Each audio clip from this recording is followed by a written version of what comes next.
Welcome back to the G-Way Space Pod. Hi everyone, I hope you're all okay. I've got a confession to make. I have been a little bit poorly for the last 2 or 3 days. So apologies for not getting in touch, but I thought if I share that with you now, really what I'm going to do in the future is that when I'm poorly, I think I'm going to share it with you. But in a nutshell, I also, obviously with my chemotherapy that I take, I also take medication to make me go to the toilet and to stop me going to the toilet. I've also got to watch what I eat, and I'm also got a patch that goes on. And if the patch comes off, then basically it causes me problems because that's my pain relief. So I had a little bit of a combination of everything where my patch come off. I wasn't being able to use my patch for pain relief, and then had to go to my morphine, and then by using morphine it causes a block, and obviously blocking my bowels, and then having to try and release myself, and it not quite working the way I want it to work. Everything gets a little bit complicated. So on come the cold sweats and the anxiety, and then it's all my body wants to do is rest, and literally it just breaks down and goes into it just rests straight away, which is quite unpleasant. And for those of you that obviously suffer, that's the fatigue part of the illness.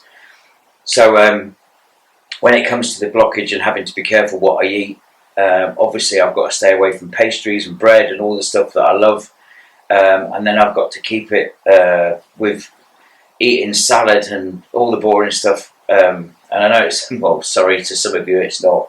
To some of you, it is God of the food, but I basically was told to eat rubbish, not eat well, because obviously the cancer likes to eat well too. So the more rubbish that you feed it, then the better chance that I've got, to be honest. So that's what's happened over the last 2 or 3 days. So it started off with me not being able to go to the toilet. Then they call it a top block. I'm not gonna apologise. I think it's important that I share it with you because that's what it was all about to begin with. So a top block is when it's on the top part of your bowel, and it's sort of locked in between your liver and the top part of your bowel, and it blocks. Although you're still going to the toilet, you're going, but it's all loose and horrible and liquefied. So it's almost like you're still going through the motions, but you're not going through the toilet properly. And then it's a build-up, and then it's a build-up, and it pushes it all around the bowel. And by the time you do end up going, you're blocked, and then it becomes very unpleasant and very painful. Painful to the fact that almost you feel like you want to pass out. And it gives you like a headache and a throbbing pain all over your body. And then it's like a massive relief after minutes and minutes of real sore pain, but it's almost like a relief. But then it takes your time again then to get you back into your diet and routine and changing all your meds and getting yourself balanced out again. So it's a prolonged fight, day in day out. It's a prolonged fight. I do my best, but unfortunately it got the better of me. So yeah, it's knocked me about a little bit. So here I am. But it's a Wednesday, hump day it's been known as. Never called it a hump day myself. It was more of a sports afternoon. Being ex-forces, on a Wednesday afternoon we had a sports afternoon. In Civvy Street, sports afternoon now. I mentioned sports afternoon, and the people out there that shouldn't be doing it are having sports afternoon. So if you're doing it, you shouldn't be watching this. Naughty boys and girls. Yeah, happy Wednesday. I'd like to quickly touch about the fundraising campaign that we did for the armed forces a couple of weekends ago, and raising money for the Lord Kitchener. It hasn't gathered momentum as much as I wanted it to, but I've got to say thank you to the people that have contributed. Thank you to the people that have put money towards the FundMe page for the Lord Kitchener. And I am determined to get to raise the funds for the Lord Kitchener so that they can improve it for obviously the older services personnel, friends and family, or ex-vets, and that's obviously all the services personnel from fire service right through to the services that we've got now, blue light up to the green and blue white uniforms that we also protect us. So hello to the Lord Kitchener if you're watching, and yes, we are still doing it. Right, okay, the predator obviously kidnapped a baby in the video. We've all seen that, and he's left us a ransom message. In there were 9 songs from the Fizz and a couple of Bucks Fizz songs in there. If you haven't realised what they are, I'm sure you'll go back. The first one is when I mentioned Lowestoft Town, and obviously one of their first track, the track was London Town. There was a little bit of a problem. Ash and Kaz have been away. They went to go and see Pink live, and unfortunately Kaz has ended up in hospital on the way back. So with the little videos and everything that was supposed to be showing of Baby G being kidnapped, we haven't got any footage because Kaz has been poorly. So Kaz, if you're watching, get well soon. Which leads me on to the I mentioned fundraiser.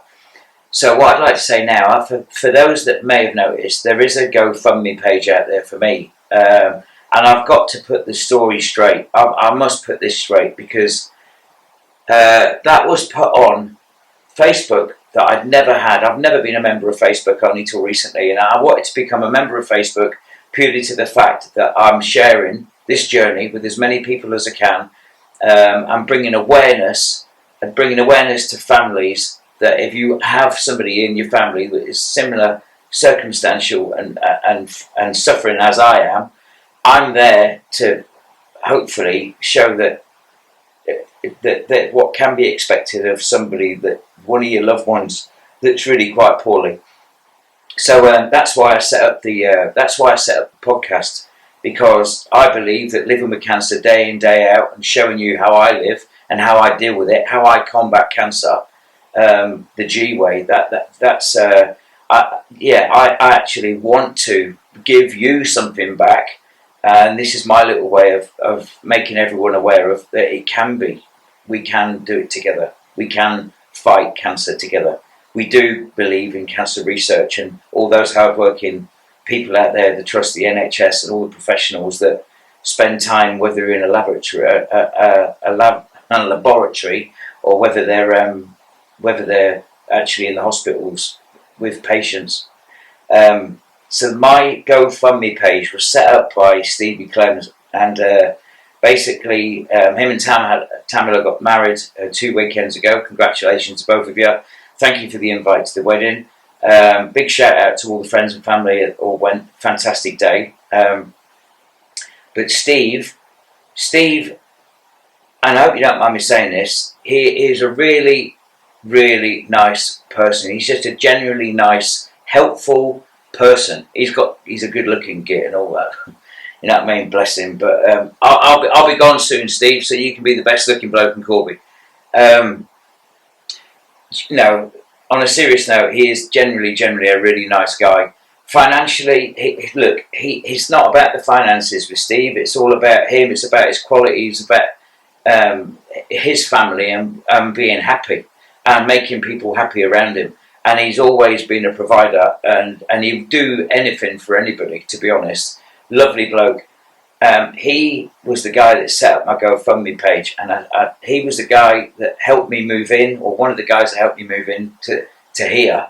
So Steve seen me bankrupt. Steve seen me on my backside looking after everybody and literally walking away with nothing and losing everything. That was years ago. I've not really recovered from that. And when I did get myself recovered, then I obviously got diagnosed with this. Steve was there. He saw that. And basically he set up the GoFundMe page. Now, people that have contributed towards that, I thank you. And I can't thank you enough, because with £32 in the bank, I had nothing. I didn't have anything. Everything I've got and everything you see was bought off the internet, or a deal on Vinted, or a deal on eBay. My dad's garage became a storeroom. He wasn't very happy about it, and to be fair, it was a storeroom for packages. And as I moved in, the packages were put out, and then it was opened up, and it became what I'm living in now. And to be fair, that money, and the money that I had, was basically for the rent, the deposit, all the checks that you get when you move in. I was going through trying to get benefits at the time. So I can't work. I'm unable to work. I haven't. I mean, crikey, I don't know what it is not to work. All I've done is ever work. Now I'm unable to work, and now I get benefits. I actually live off my benefits. Steve recognised that, and as a almost he wanted, and he set the target for me to be able to pay my rent. So at the time, I didn't know what to think. I didn't know if it was a good thing or a bad thing. I didn't know whether to agree with it or not to agree with it. It was something that he did, and I thanked him for it. And I really appreciate of everybody that's contributed and helped out. And you really have helped me out. You have given me my quality of life. You've given me, you've helped give me my quality of life. All right. And to be fair, I don't think I would have been here if I wouldn't have been here. I needed independence, but at the same time, when I say independence, I don't mean that. I still need the people around me, and I love those people around me, and I love having people around me that care. And without you people in my life, then I wouldn't be here. So I thank you so much, and all of you know who you are, and I love every single one of you, and I do. I'm very grateful of still being here. And my little way of giving something back is to be able to do something like this with the hope that I can give someone reassurance that unfortunately someone in your family is going to be poorly, or somebody watching this has actually got it, and you're sort of dependent on whether you get out of bed or not. But by seeing this, maybe it'll give you a little bit of an urge to get out of your bed, or just go and get that shower. I'm trying to give something back.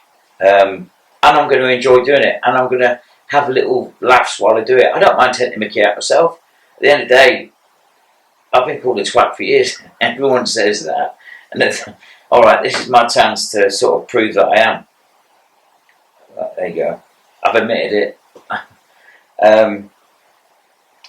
So that is about the GoFundMe page. So make no means or take the bones out as you'd want, right? It was there, it served a purpose, it helped me out, and because of that, then I thank you for the people that helped me remain comfortable and keep me here. Right, I haven't got nurses coming in every single day. I haven't got care workers coming in like I used to have. Admittedly, I'm at the Cynthia Spencer Hospice tomorrow to meet the team, because I'm getting my if you like. They said to me earlier on, they phoned me up, they're analysing me. No, it's not. It's an assessment. It's an assessment for my next part of the phase. Obviously, the next part of the phase is moving into, should I go back into the palliative care?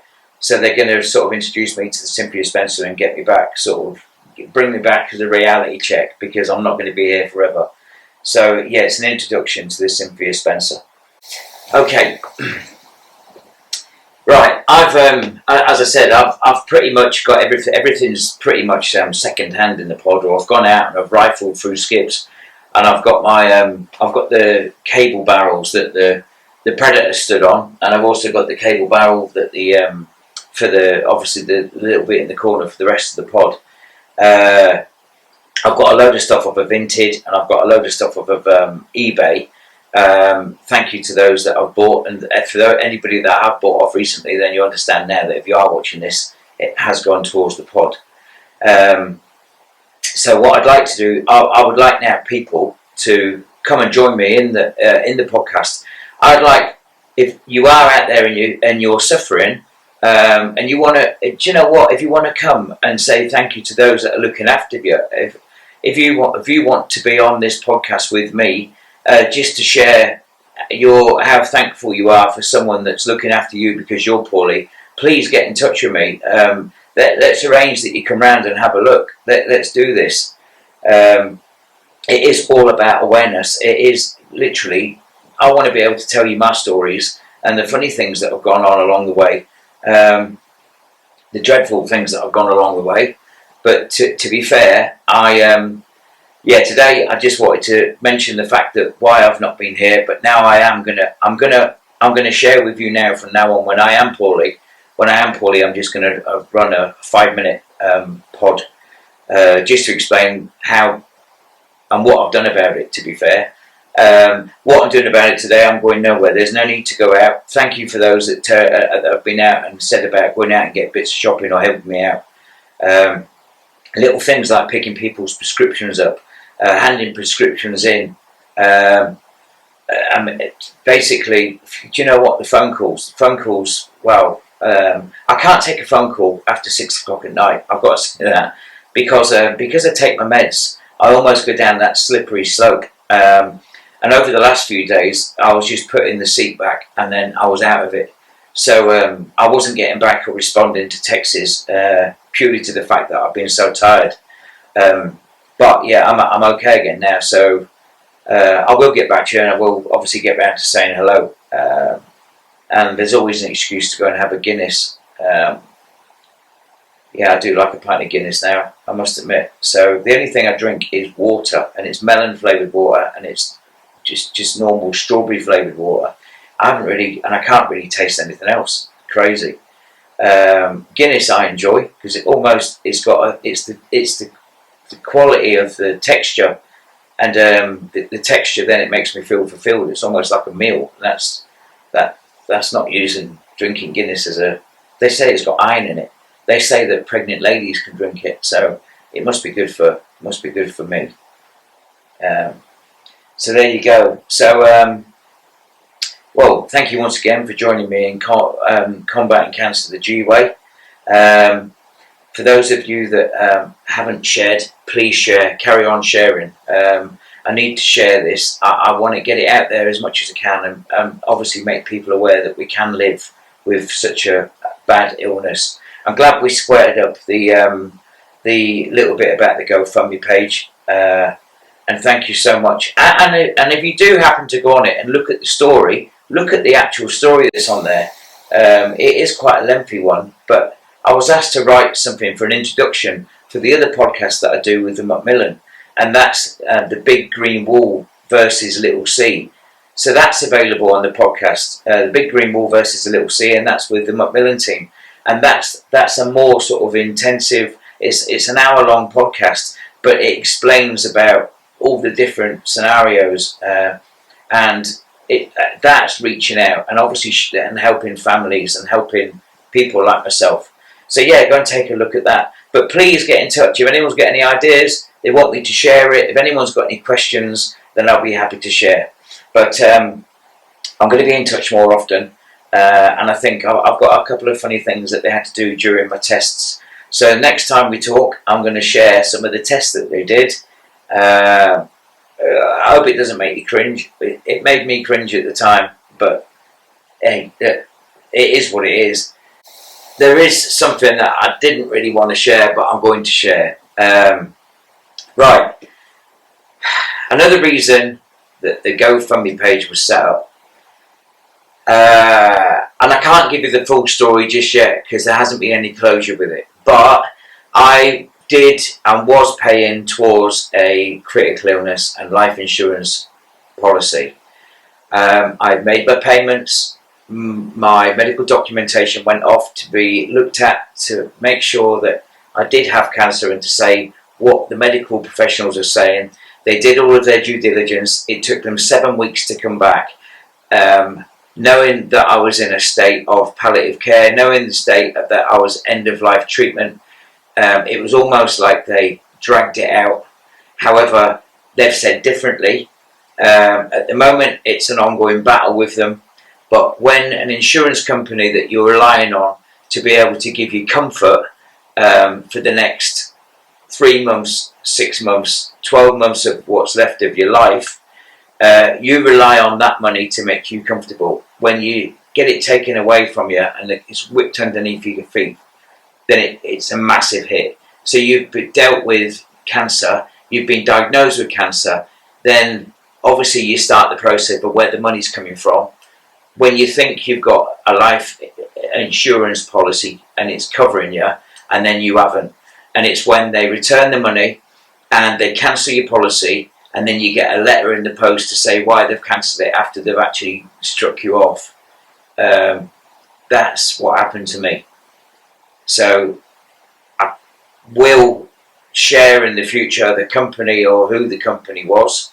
I'd like to think that it hasn't had a resolve yet, and the resolve will be a good one. I can't see it myself because every excuse in the book's been used, to be fair. And, well, I thought I'd heard enough excuses in the lifetime with being in the forces and then 25 years in recruitment. I thought I'd heard all the excuses, but yet this company, wow, they were just incredible, and they definitely had their excuses. One word, and the word cough. And because they saw the word cough and they then accused me of being a liar and that I filled out the application incorrectly because I said that I didn't have a cough.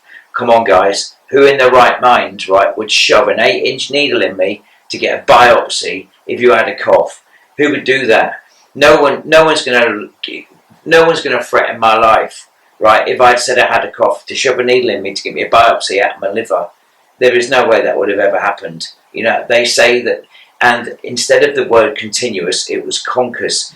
Concuss isn't even a word. Cough's a word, but concuss, I've never used the word cough. They're stating that I used the word cough. Because of that, they denied me of my critical illness payout and a cover of a death payout cover. And it was £128 a month I was paying to get 175,000 critical cover, which would have given me comfort, stability, and, if you like, it'd give me a better quality of life. And then at 175,000 I would have got on my death, I wouldn't have seen that.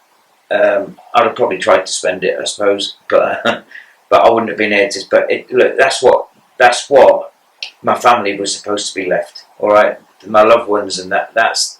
So I've been denied of all of that. So that's one of the main reasons why the GoFundMe page was set up, to make me as comfortable and to give me a quality life. So yeah, I can't thank Steve enough. Thank you very much, and thank you again for those that contributed. And I'm still here because of you. And I do believe it's because I've got the comfort. I've got friends, nice people around me, and it's because of you that I'm still here. So love you all, and see you all soon. And please come round, come and see the pod. Come and be part of the podcast. Come and sit with me. All right, instead of me with my monotone voice all the time, come and join me in the podcast, and let's discuss whatever. Let's chat shit. You know what I mean? All right. Bye bye.